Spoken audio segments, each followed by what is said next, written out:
Buenas tardes a todos. Les damos la bienvenida a nuestro nuevo módulo de infectopediatría. El día de hoy vamos a empezar con neumonía adquirida en la comunidad.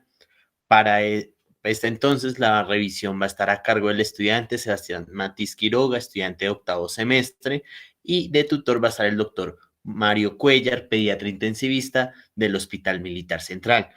Le damos la bienvenida al doctor, a todos los participantes y a Sebastián para esta charla.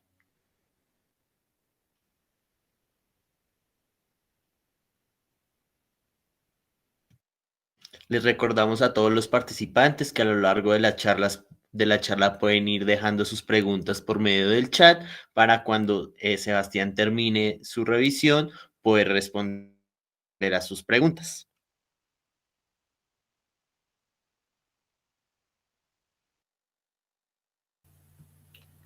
Bueno, buenas tardes a todos. Me confirman que se ve la presentación y me están escuchando bien, por favor. Hola Sebastián, sí, ahí se escucha bien y ahí sí vemos tu presentación. Listo. Entonces, bueno, primero que todo, buenas tardes a todos. Pues agradecer a todos los que ingresaron a la charla, al doctor Cuellar por su tutoría. Y bueno, a modo de introducción, entonces esta charla de neumonía adquirida en la comunidad eh, va a estar enfocada en la etiología bacteriana principalmente. Sin embargo, a lo largo de la misma, pues se van a aclarar conceptos importantes acerca de la neumonía viral y pues de otros agentes causales de neumonía atípica que van a estar presentes pues en nuestra población. Este es el contenido de la charla. Y bueno, para empezar, entonces la definición de la neumonía es un proceso inflamatorio de origen infeccioso que compromete el parénquima pulmonar. Es relevante para nosotros saber diferenciar, pues, desde todo punto las enfermedades pulmonares que tienen un componente de lesión de la vía aérea como tal, como las patologías que son la bronquiolitis, los sibilantes, las infecciones de vía aérea inferior, pero que no van a comprometer el parénquima. Entonces es importante hacer esta diferenciación. Y adicionalmente, pues mencionar que el diagnóstico de la neumonía adquirida en la comunidad se va a dar entre los tiempos definidos en mayor de 7 a 14 días después de la hospitalización de un paciente o un diagnóstico en menos de 48 horas al ingreso de un paciente pues a la estancia hospitalaria. En cuanto a la epidemiología, entonces, pues cabe aclarar que esta no va a discriminar la neumonía de otras infecciones respiratorias, eh, y pues en estos gráficos podemos observar en Colombia cómo funciona, cómo se comporta la mortalidad en la infección de vías respiratorias según el grupo etario. Entonces, como podemos ver, en niños de 0 a 1 años es la tercera causa de muerte en Colombia, de 1 a 4 años la segunda causa de muerte, y ya después de los 5 años comienza a haber una disminución de esta mortalidad, ubicándose más o menos entre el séptimo y octavo puesto de 5 a 9 años y de 10 a 14 años. Es por ello que tenemos que tener en cuenta, pues, digamos, una importante, eh, digamos, una importante observación en el grupo poblacional de menores de 5 años, donde va a haber, pues, mucha más mortalidad, ¿no? Eh, Se dice que todas las infecciones respiratorias, como había mencionado antes, sin discriminar la neumonía, son el 15% de la mortalidad infantil a nivel global. Hay más de 900.000 muertes globales anualmente. Eh, Cabe resaltar que pues, el 99% de estas mortalidades son en países en vía de desarrollo y pues van a tener una causa de hospitalización bastante alta en niños menores de 2 años, 62.2 de cada 10.000 pacientes, y en niños de 2 a 18 años va a haber una hospitalización de 15.7 de cada 10.000 pacientes por cualquier infección respiratoria. Como podemos ver en este gráfico del Instituto Nacional de Salud, el boletín epidemiológico pues está hasta la semana 15 del 2022. Se reportan virus que pues van a ser prevalentes en las infecciones respiratorias, como el virus incitial respiratorio, el influenza, los enterovirus, etcétera. Sin embargo, pues la probabilidad de que estos virus causen neumonía como tal en la población pediátrica es muy baja, y pues más adelante se hablará más sobre este aspecto, sobre todo en individuos inmunocomprometidos o con otras comorbilidades. En cuanto a los factores de riesgo, pues si bien existen muchos factores de riesgo para infecciones respiratorias en general, como pacientes que asisten al jardín, al colegio, que están, digamos, en contacto con personas enfermas, entre otros, los factores de riesgo que van a estar realmente asociados a la neumonía bacteriana son la vacunación incompleta, pues teniendo en cuenta que la incidencia y la morbimortalidad de la neumonía bacteriana ha tenido un descenso pues desde la implementación de la vacuna contra el Haemophilus influenza en 1992 y también en el año 2002 también la implementación de la vacuna Prevenar 7 y pues actualmente la Prevenar 13 que nos va a proteger contra la infección del Streptococcus pneumoniae o el neumococo. Adicionalmente, la desnutrición también es un factor importante, pues ya que nos va a generar en pacientes pues un estado de inmunocompromiso, de mala respuesta inmunológica, que va a aumentar el riesgo de bacteremia y pues posteriormente que se pueda instaurar una neumonía. Los otros factores de riesgos asociados, pues como mencionábamos antes, menores de 5 años va a ser un factor de riesgo como tal de mortalidad, el hacinamiento, recursos limitados, pues por el poco acceso a vacunas o atención médica puede también estar relacionado con esta enfermedad. En cuanto a la etiología, pues recalcar que la primera causa de la neumonía pues va a ser por infecciones bacterianas, como lo he venido mencionando, y estos se van a dar pues dependiendo de los grupos etarios donde se presente la enfermedad. También es importante recalcar que en individuos con inmunocompromiso o comorbilidades como la fibrosis quística o, por ejemplo, pacientes que residen en áreas endémicas de ciertas enfermedades, y pues adicionalmente el estado de vacunación del paciente también va a incidir en el agente etiológico. Entonces podemos ver en estos cuadros pues diferentes bacterias que pueden causar la neumonía en pacientes pues dependiendo del grupo etario, inmunocompromiso, comorbilidades y también otros agentes causales que pues pueden ser causadas por hongos, por otros parásitos como las riquecias y los virus. Aclarar que las neumonías virales francas se presentan en individuos, pues como podemos ver allí, con comorbilidades, con inmunocompromiso, que van a ser neumonías severas y estas van a ser de difícil diagnóstico y de difícil tratamiento, van a tener una presentación atípica. Muchas veces, o la mayoría de veces, van a tener un compromiso multilobar masivo y pues van a presentar también posiblemente coinfecciones con bacterias u otros virus que van a requerir finalmente el ingreso del paciente a una unidad de cuidado intensivo pediátrica y la mortalidad realmente es muy alta. En cuanto a la fisiopatología, entonces la neumonía bacteriana siempre tiene un inicio en la colonización de la rinofaringe posterior a la inhalación del patógeno. Esta va a causar pues una respuesta inflamatoria local, va a haber un daño en la barrera epitelial que va a permitir la diseminación hematógena de la bacteria que va a llegar a colonizar posteriormente el parénquima pulmonar. Allí pues va a haber una actividad de citoquinas proinflamatorias, acúmulo de leucocitos y detritos celulares que finalmente pues van a causar la afectación como tal del parénquima y pues va a generar esta disminución del intercambio de oxígeno a nivel alveolar. Van a empezar a ver digamos, todas las manifestaciones clínicas, como la disminución de los ruidos respiratorios, los roncus, la fiebre, entre otras manifestaciones clínicas que podemos tener en la neumonía. Entonces, hablando de esto, las manifestaciones clínicas pues, van a ser indispensables para la sospecha diagnóstica inicial del paciente con neumonía.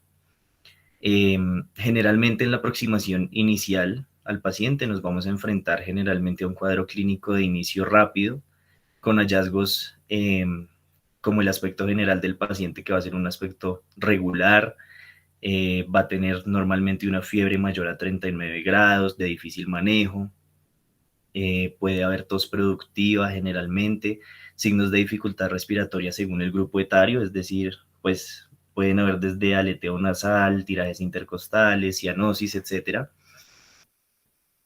La auscultación anómala, como ya lo había mencionado antes, pues generalmente hay una disminución de los ruidos pulmonares y también tener en cuenta el dolor pleurítico, que es muy característico de esta patología. En esta tabla entonces vamos a ver tres diferentes modos de manifestación de la enfermedad. Entonces la neumonía adquirida en la comunidad típica, que va a ser pues por virus en la primera sección. Entonces nos hablan de un inicio brusco, que va a haber una fiebre mayor a 39 grados, de difícil manejo, el estado general va a estar afectado. Nos hablan de una tos productiva, no, sin síntomas asociados generalmente, y en la auscultación, pues disminución de los ruidos pulmonares y crepitantes localizados.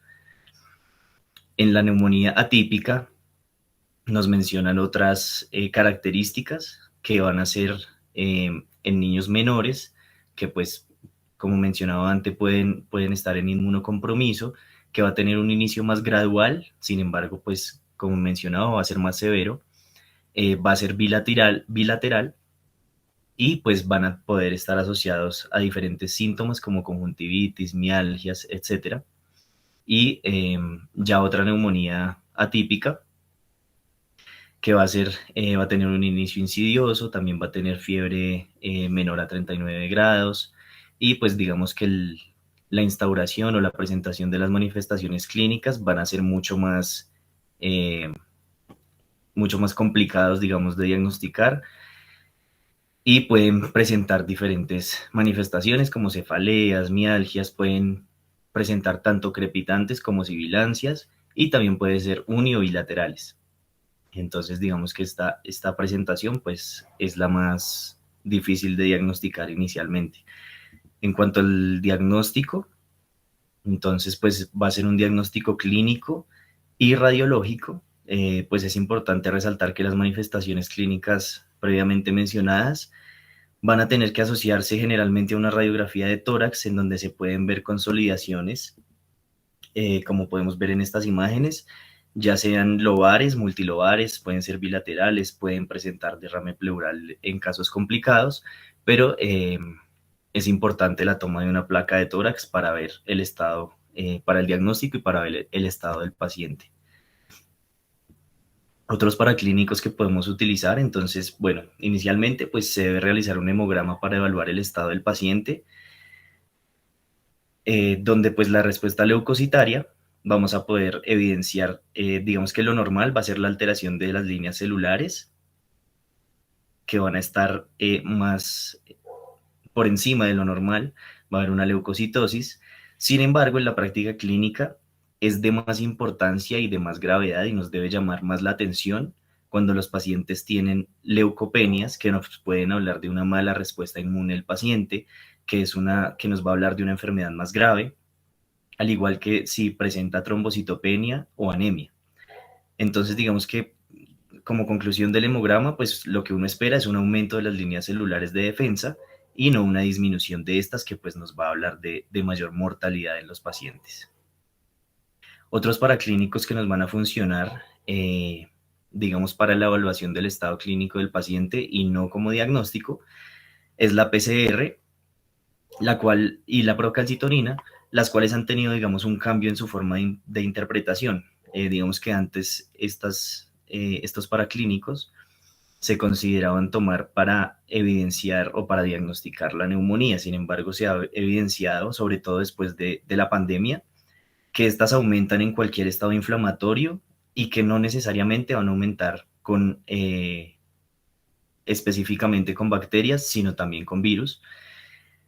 Por lo que, pues, como mencionaba antes, esto no va a ser no va a ser un paraclínico de diagnóstico, sino se va a tomar para tener un basal del paciente y ver cómo a través del tratamiento y la evolución del paciente estos marcadores deberían ir en descenso. Y pues también mencionar que la procalcitonina es un paraclínico de alto costo que no se va a utilizar de rutina, que no se va a utilizar en el servicio de urgencias, que generalmente se va a utilizar en pacientes críticos, en unidad de cuidado intensivo, pues debido a su alto costo. También mencionar entonces los hemocultivos. Todo paciente que se diagnostica con neumonía bacteriana debe ser hospitalizado y se deben tomar 2 hemocultivos, los cuales van a tener generalmente un rendimiento del 30%. Sin embargo, cuando el fenotipo de la neumonía es severo, este rendimiento va a aumentar y nos va a permitir, digamos, el aislamiento más concreto de la bacteria que está causando la infección. Y también otro paraclínico, digamos, importante es el FilmArray, el cual no se va a tomar tampoco de rutina. Sabemos que es una prueba molecular amplia que va a tomar pequeños fragmentos de material genético de los virus y pues vamos a poder evidenciar la presencia de estos en el paciente y se recomienda solo su uso en neumonías severas. En cuanto a los criterios de severidad, digamos que en la literatura se describen como criterios de ingreso a UCI. Sin embargo, pues en la práctica generalmente los pacientes no van a llegar en este estado crítico, pues si tienen un buen cuidador, si tienen un adecuado acceso a la salud, si consultan oportunamente. Entonces, la recomendación con estos criterios de unidad de cuidado intensivo deberían ser tomados más bien como una referencia a donde no queremos que el paciente llegue. Entonces los podemos pensar como si fueran banderas rojas y son pacientes que antes de llegar a este punto o antes de llegar a estos criterios deberíamos tratar tempranamente y tener una vigilancia estricta. Adicionalmente, pues como mencionaba en los paraclínicos, recalcar que el FilmArray, la procalcitonina, los gases arteriales generalmente no van a estar tomados en un servicio de urgencias, sino van a tomarse ya cuando el paciente está en una unidad de cuidado intensivo, cuando su estado ya es bastante deteriorado. Y pues digamos que aquí lo que podemos ver en la tabla son signos pues de enfermedad grave con dificultad respiratoria, con taquipnea moderada o grave, con signos de deshidratación, aspecto séptico, somnolencia, enfermedades también, pues comorbilidades como cardiopatías congénitas, inmunodeficiencias, malnutrición, y pues en general también el shock que nos va a dar una dificultad respiratoria grave, apneas, hipoxemia. Entonces, digamos que pensándolo prácticamente y clínicamente ya en el hospital, pues estos pacientes realmente lo que tienen ya son criterios pues de alto riesgo de muerte. Listo. Entonces, en cuanto al tratamiento, pues es importante recalcar que todo paciente con neumonía, como ya lo había mencionado, debe ser hospitalizado mínimo 48 a 72 horas y que deben realizarse dos hemocultivos de forma obligatoria. Además del tratamiento inicial, pues que es la estabilización del paciente, que va a requerir oxigenoterapia, que va a requerir una hidratación, un manejo sintomático mediante antipiréticos, etcétera. Digamos que es un manejo básico que no me voy a detener a revisar en este momento, sino que le vamos a dar importancia al manejo antibiótico según los hallazgos clínicos, radiológicos, que van a ser importantes en estos pacientes. Entonces, en esta sección no les voy a mostrar tablas con antibióticos y dosis que a todo el mundo se le olvida y que no nos aporta mucho porque lo podemos consultar en internet o en cualquier aplicación, sino que vamos a hacerlo muy, muy práctico. Entonces, en las siguientes diapositivas vamos a ver algunas radiografías.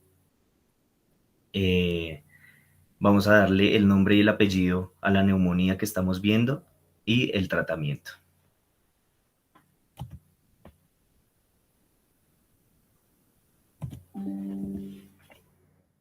Listo. Entonces, no sé si alguien quiere colaborarme para leer la radiografía, pues a modo general.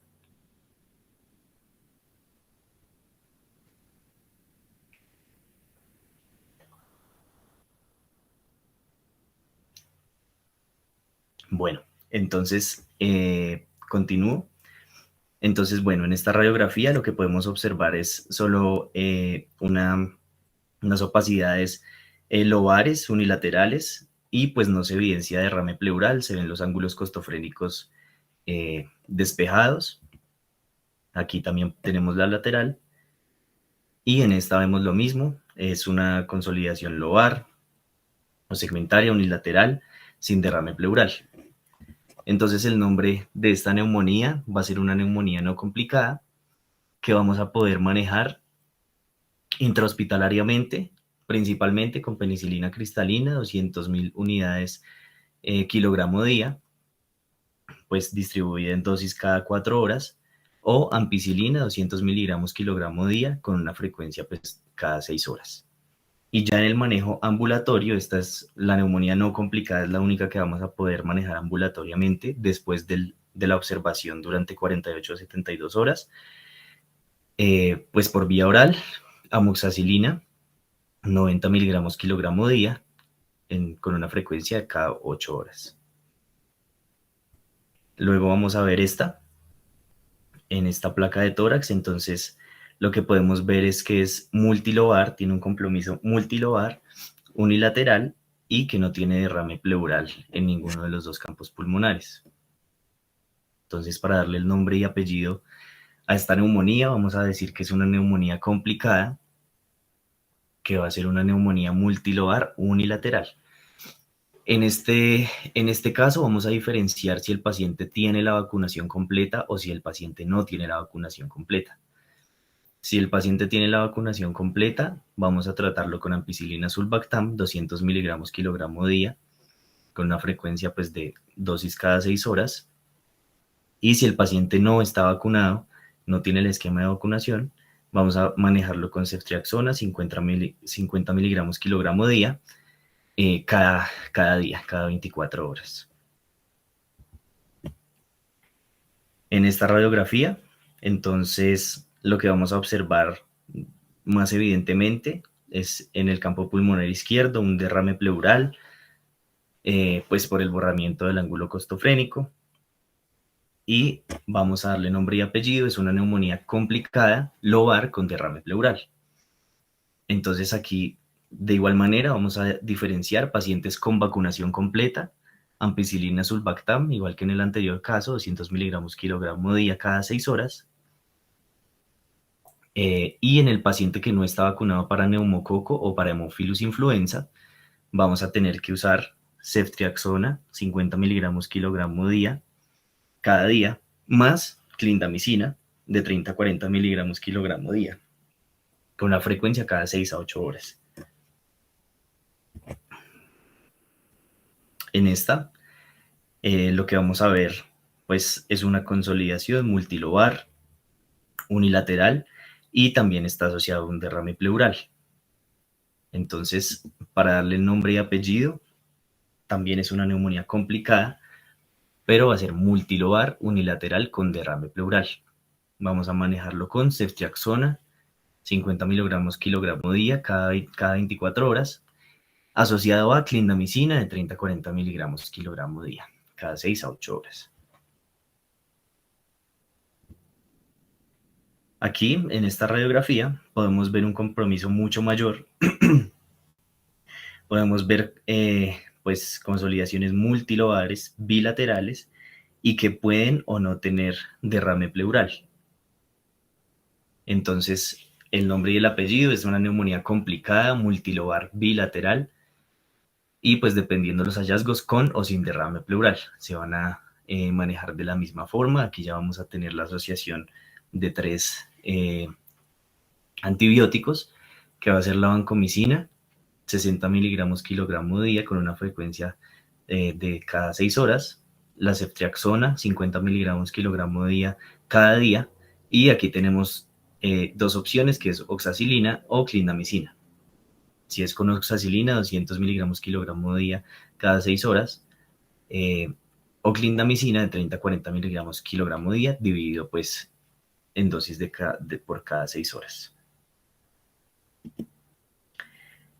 Estas radiografías que voy a mostrar aquí es para llamar la atención y para, digamos, reforzar el concepto que muchas veces es errado de un diagnóstico de una neumonía viral, que muchas veces se hace en un servicio de urgencias Eh, Sin embargo, cuando es realmente una neumonía viral franca, diagnosticada, podemos ver, la imagen está un poquito fea, pero podemos ver el compromiso severo de todo el parénquima pulmonar bilateral multilobar que va a tener pues infiltrados reticulares en todos los campos pulmonares, igual aquí en esta.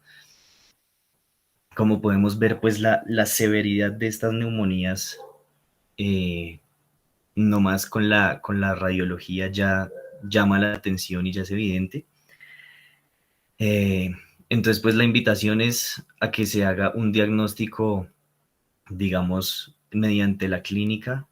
Bueno, aquí tengo las conclusiones. Un diagnóstico mediante la clínica, teniendo en cuenta la historia del paciente, el examen físico completo, bien elaborado, teniendo en cuenta la semiología, los grupos etarios, obviamente, los paraclínicos, para no, digamos, dar diagnósticos erróneos donde podemos, digamos, sobretratar al paciente o, por lo contrario, pues que dejemos un paciente sin tratamiento cuando lo necesita.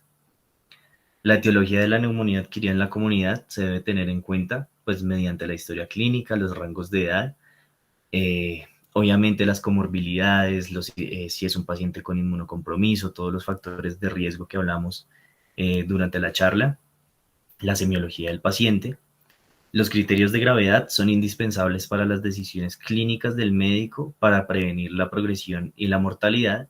Entonces, recordar que los criterios de severidad, digamos que hay que tomarlos como banderas rojas y no permitir que nuestro paciente llegue hasta ese punto para llevarlo a una unidad de cuidado intensivo donde ya digamos que la mortalidad va a ser demasiado alta y probablemente no podamos, digamos, hacer mucho por nuestro paciente ya estando en ese punto.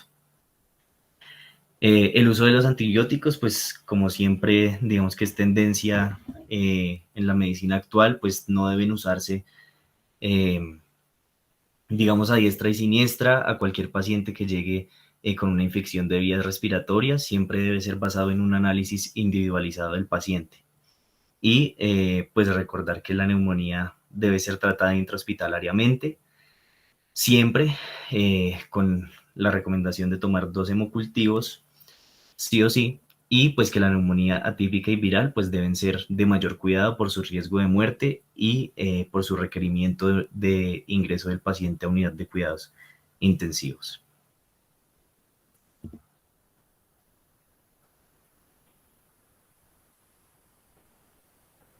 Gracias.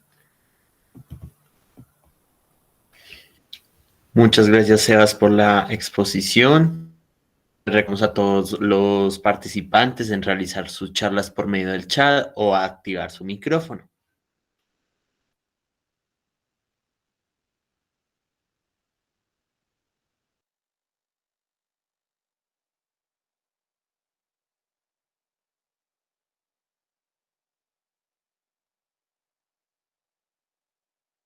Bueno, tenemos una pregunta, la hace Gabriel Alfonso Cristancho, que dice: ¿qué cuidados hay que tener en cuenta para el traslado de un paciente con diagnóstico de neumonía que requiera un nivel de atención más compleja o no se tengan los recursos necesarios en el centro de salud donde nos encontramos?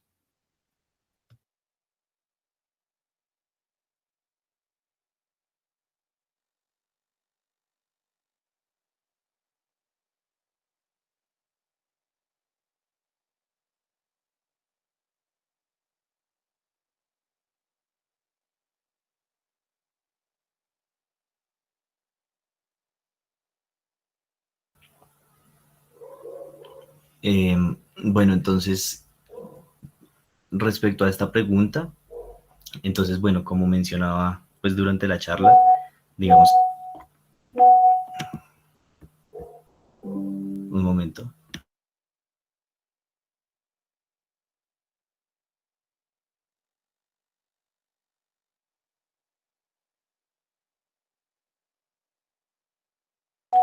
Un momento que el doctor perdió la conexión y pues no podemos seguir sin, digamos, sin la supervisión del especialista.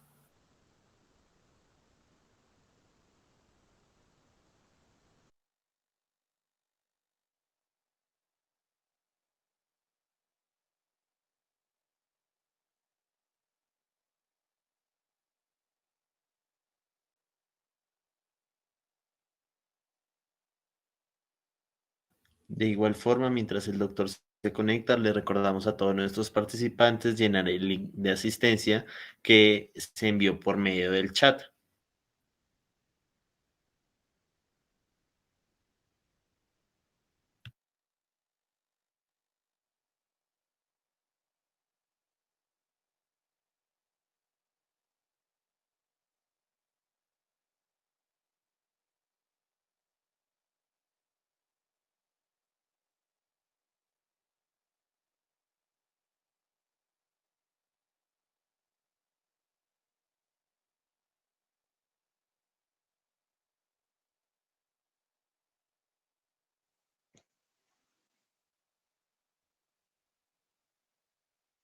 Aló, ¿me oyen?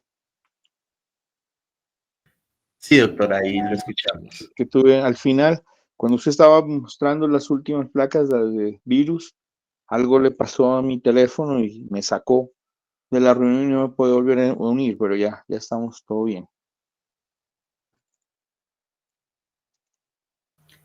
Doctor, nos están preguntando qué cuidados hay que tener en cuenta para el traslado de un paciente con diagnóstico de neumonía que requiera un nivel de atención más compleja o que no se tengan los recursos necesarios en el centro de salud donde nos encontremos. Traslado. Bueno, eso es complejo. Bueno, la cuestión es la siguiente. Afortunadamente, la neumonía, estamos hablando de neumonía bacteriana, ¿no? Afortunadamente, la presentación de la neumonía bacteriana da tiempo. Lo importante es sospecharla. El paciente usualmente llega caminando sin dificultad respiratoria. El motivo de consulta es fiebre alta persistente, el paciente se ve taquipneico, puede tener dolor torácico, es el primer síntoma más frecuente. El segundo síntoma más frecuente es tos, de predominio seca, o puede tener vómito. Lo importante es que se examine bien el paciente, se determine que haya una sospecha de una neumonía, se haga la radiografía y una vez ustedes tengan el diagnóstico de neumonía, entonces si tienen la posibilidad de hacer los hemocultivos, hacen los hemocultivos, comienzan antibiótico y por lo menos debería estar en un nivel 2 de atención, o sea, donde haya un pediatra. Bien. Ah, pues ¿cuáles son los cuidados del transporte? Pues usted tiene que transportarlo primero, pues si el paciente, dependiendo de cómo usted vea el paciente, porque ese paciente usted lo puede mandar en una ambulancia eh, eh, no medicalizada, que es lo que, porque no tendría ningún problema, se puede ir, lo puede mandar en una ambulancia, pero en las presentaciones severas, que es diferente, por ejemplo, las que usted mostraba ahí, multilobares de estafilococos, pues usualmente la, la progresión es bastante rápida y severa. Entonces, siempre esos pacientes tienen que ser transportados con oxígeno suplementario, se deben ser transportados con líquidos endovenosos y pues con un médico acompañando a ese, a ese paciente. Bien. Y siempre, digamos, si ya usted ve que es una infección severa, pues preferiblemente a un nivel 3 donde haya una unidad de cuidado intensivo.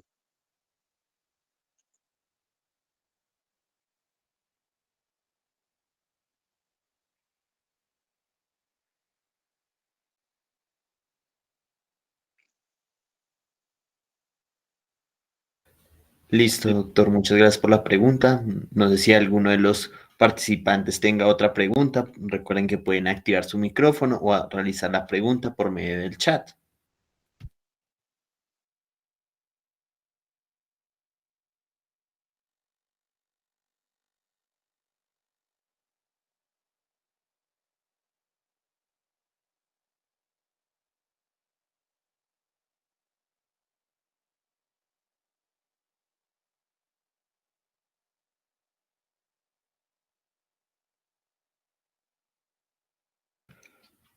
Por el momento no hay más preguntas, entonces agradecemos al doctor Mario Cuellar por su ayuda durante esta charla, por sus intervenciones. Agradecemos también al estudiante Sebastián Matiz por su participación y a todos los integrantes. Les recordamos estar muy pendientes de nuestras redes sociales, donde vamos a seguir montando nuevas charlas, nuevas actividades y nuevas dinámicas a través de este nuevo módulo que empezamos el día de hoy de infectopediatría.